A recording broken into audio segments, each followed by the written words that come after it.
अगर तुम्हारी बहन को ऐसी हालत में इस बात का पता चल जाए कि उसका शौहर किसी दूसरी औरत के साथ इश्क लड़ा रहा है तो सोचो उस पर और उसके बच्चे की सेहत पर कैसा असर पड़ेगा। इसलिए ये शिफ्टिंग का किस्सा कल तक खत्म हो जाना चाहिए। किस्मत हमें मिलवाना चाहती थी। मैं अपनी जिंदगी में बहुत खुश हूँ। खुश होते तो इस तरह यूं अकेले ना बैठे होते। कीमा, प्याज, खशखश, पीस, नमक। ये तुम क्या कर रही हो? रेसिपी सीख रही हूँ मामा।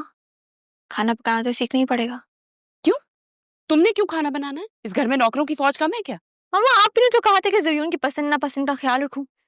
अब उसे खाने पकाने वाली लड़की चाहिए क्योंकि वो फूडी है, तो खाना पकाना तो सीखना ही पड़ेगा ना।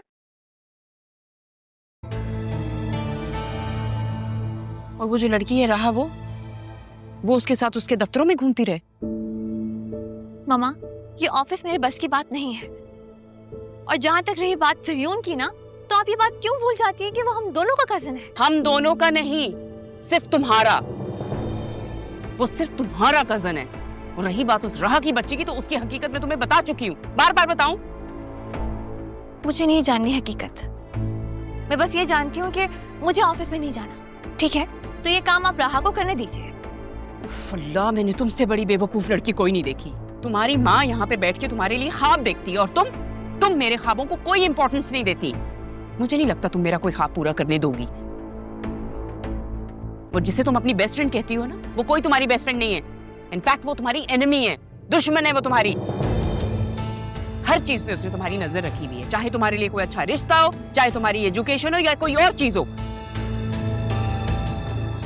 पर तुम नहीं, तुम्हें तो कुछ समझ में आता नहीं है। बार बार आके मुझे तुम्हें ये रिमाइंड करवाना पड़ता है। क्या मतलब? आप कहना क्या चाहती हैं मामा? मैं तुमसे ये कहना चाहती हूँ कि ज़रून जैसा लड़का अगर अल्लाह ने हमारे घर में भेज दिया है तो हमें शुक्र अदा करना चाहिए। पढ़ा लिखा है, हैंडसम है, हर चीज है उसके पास, पैसे वाला भी है, वेल स्टेब्लिश्ड है, और सबसे बड़ी बात है कि तुम्हारा वो कजिन है। तुम्हारे लिए उसका रिश्ता परफेक्ट है। तो ज़रियुन भी तो खुशनसीब हुआ ना कि उसे इस घर की लड़की बीवी के तौर पर मिल रही है। इस खानदान की कौन लड़की? इस खानदान में तुम हो। तुम अपनी बात करो, और कौन लड़की है इस खानदान में? मामा आप राहा की वजह से फिक्र मत करें।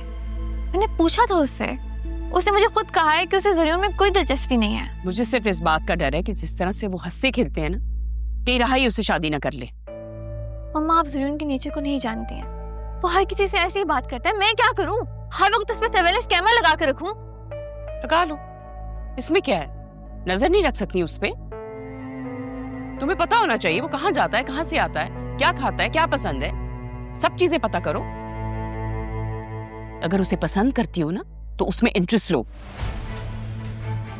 हर 5 मिनट बाद आके मुझे तुम्हें ये रिमाइंडर देना है। Sick of you.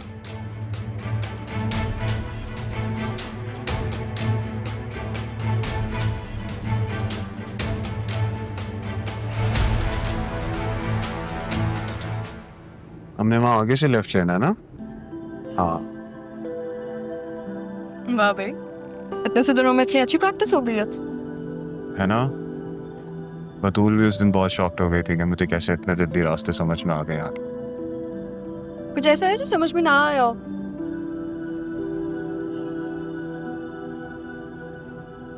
तो मैं क्या समझ नहीं आया मेरे बारे में? तुम एक कंप्लीट पजल की तरह हो। थोड़ा वक्त लगेगा तुम्हें समझने का। और तुम मुझे समझना चाहते क्यों हो? मैं जब से यहाँ आया हूँ मैंने नोटिस किया है कि तुम थोड़ी मुख्तलिफ हो।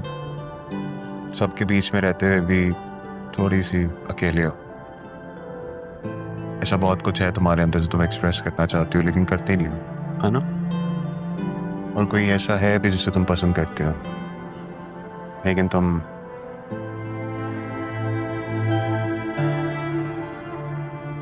आई थिंक आज के लिए इतना काफी है। इससे ज्यादा नहीं बोलना चाहिए।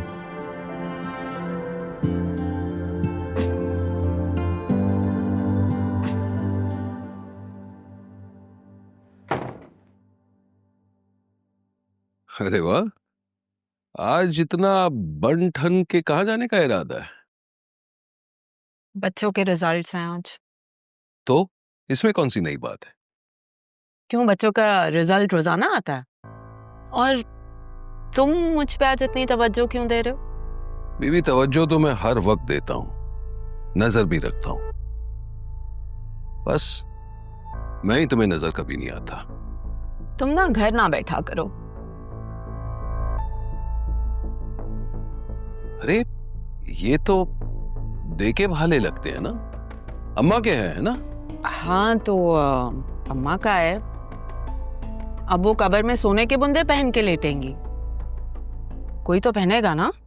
ये अचानक अम्मा की चीजों से बड़ी मोहब्बत हो गई है। उस दिन वो कमरा सफाई के बहाने से इन्हीं को तलाश कर रही थी ना। थोड़ी देर अगर मैंने पहन लिए तो क्या मुसीबत आई है? बाद में तो उनकी पोती नहीं पहनने हैं ना। पोती? कौन सी, छोटी या बड़ी? एक ही पोती है, सिद्रा, और किसी को नहीं मानती थी। लगता है तुम्हारे हाफजे पर शायद तुम्हारी उम्र का असर पड़ रहा है। मेरा हाफजा कमजोर नहीं है, जिसकी कभी तुमने जिंदगी में शक्ल नहीं देखी और तुम्हारी माँ ने कभी पोती नहीं माना। किसी के ना मानने से क्या वो बच्ची मेरी बेटी नहीं रहती? तुम जाओ यहाँ से, सुबह सुबह मेरा मूड मत खराब करो। अरे जिसका मूड 24 घंटे से खराब रहता है वो मजीद खराब कैसे हो सकता है? अगली बार ये राज की बात मुझे जरूर समझाना। तुम जाओ यहाँ से, कैंटीन तुम्हारा इंतजार कर रही है। सारी जिंदगी तुमने तारा को याद करने में गुजारी, अब बेटी पे गुजार रहे हो। हैरत है।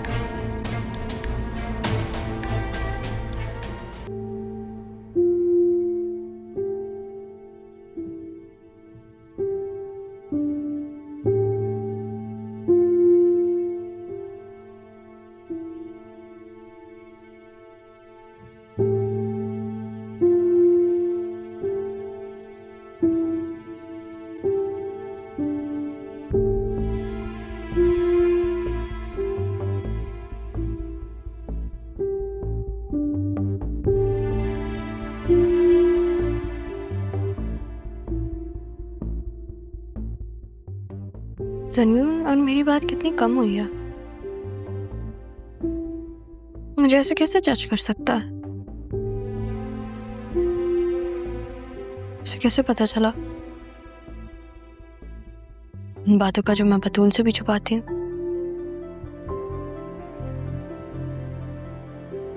मामी, कहीं मामी ने तो उसे नहीं बता दिया, इसलिए आवाज अरमान की बात भी छेड़ रही थी। अरमान से याद आया, पहुंच गया होगा वो।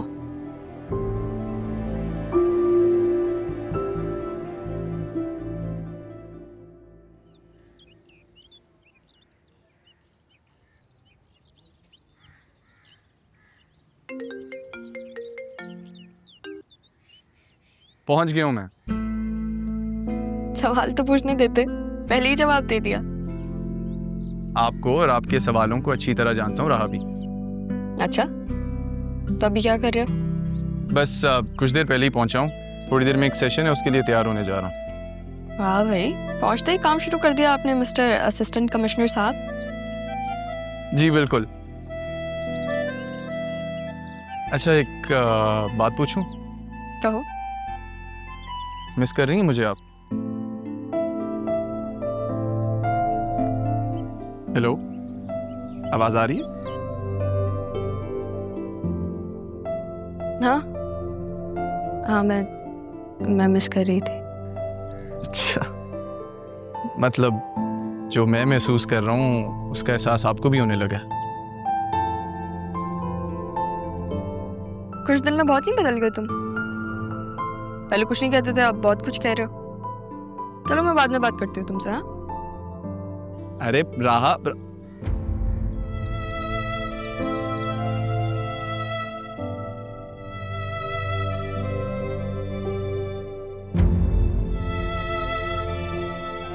काश ये वक्त जल्द आ जाए जब मैं सबके सामने तुम्हें अपना कह सकूं।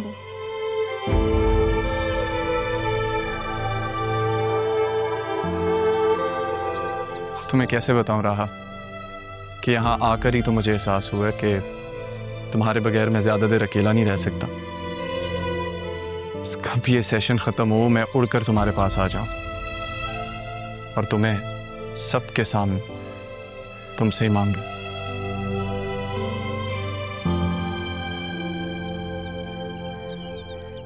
भाई मैं तो शॉक हो गई जब तुम्हारी कॉल आई। तुमने कहा बस 15 मिनट में आ रही हूँ और आ गई। एटलीस्ट बता तो देती, थोड़ी मोहलत देती, कुछ खाना वाना तैयार करवाती, कुछ अच्छी दावत होती तुम्हारी। अरे परेशान क्यों होती हो मेरी जान, वो भी हो जाएंगी। अभी मैं कुछ अर्सा पाकिस्तान में ही हूँ, होती रहेंगी दावतें भी। बहुत अच्छा किया है जो तुम पाकिस्तान आ गई हो। वैसे रूबी कॉलेज के दिन बड़े याद आते हैं यार। It's been 20 years. बिल्कुल। और वो बंक लगाना, क्या शरारतें थी, क्या मस्तियां करते थे हम, वाकई बहुत याद आती है। Seriously.